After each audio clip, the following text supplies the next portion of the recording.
یہ واقعہ عطا اللہ شاہ بخاری رحمۃ اللہ علیہ اپنی کتاب میں لکھتے ہیں۔ وہ فرماتے ہیں کہ جب میں جیل میں تھا تو میں نے شاہ عبد القادر رحمۃ اللہ علیہ کا لکھا ہوا ترجمہ قرآن پاک کا جو ہے وہ پڑھنا شروع کیا۔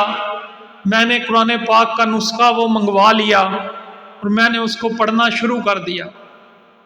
شاہ صاحب فرماتے ہیں کہ جب میں پڑھتے پڑھتے اللہ الصمد پر پہنچا، اس کا جو ترجمہ انہوں نے لکھا ہوا تھا وہ وہاں پہ انہوں نے ایک لفظ لکھا ہوا تھا نراستری۔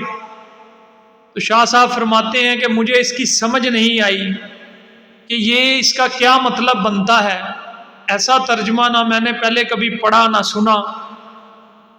تو وہ فرماتے ہیں کہ جیل میں ایک ہندو پنڈت بھی تھا۔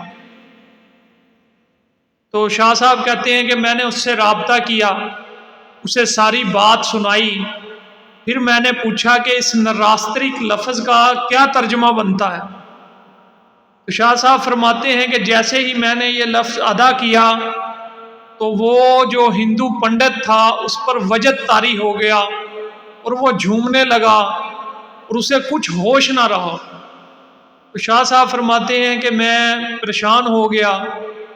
کافی دیر کے بعد جب اسے ہوش آیا تو میں نے اس سے پوچھا کہ میں نے آپ سے کوئی بات پوچھی تھی، ایک لفظ کا ترجمہ پوچھا تھا۔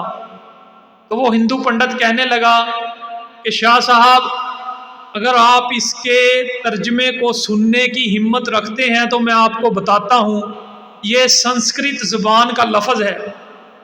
اس کا ترجمہ جو ہے وہ یہ بنتا ہے کہ وہ جس کا کوئی کام روک نہیں سکتا، اور اگر وہ نہ چاہے تو کسی کا کام ہو نہیں سکتا۔